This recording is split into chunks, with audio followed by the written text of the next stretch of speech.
Mga lalaki dito feeling si Fat Cat, kala mo mga loyal din. Para malaman mo, hindi ako feeling si Fat Cat at mas lalong hindi ko gustong maging si Fat Cat. Hindi ako magpapakamatay para sa isang babaeng manggagamit.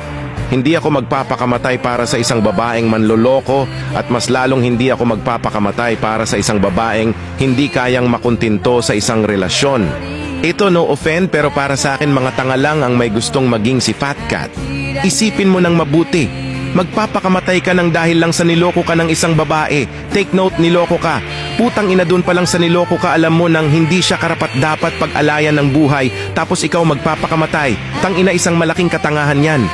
Baka may magsabi dyan sa inyo na wala kang alam sa mga pinagdaanan niya, nagmahal lang siya ng lubos kaya nagawa niya ang magpakamatay.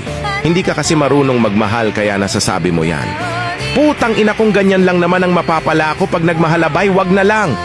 Oo, alam kong wala akong alam sa mga pinagdaanan niya, pero putang ina, kahit na balibaliktarin natin ang mundo, ang magpakamatay para sa isang babaeng manloloko ay isang malaking katangahan. Hindi ko sinasabing wag niyong gayahin si Fat Cat, nasa sa inyo pa rin ang desisyon dyan. Basta ang sinasabi ko lang, tanga lang ang magpapakamatay ng dahil lang sa niloko sila ng isang babaeng manloloko.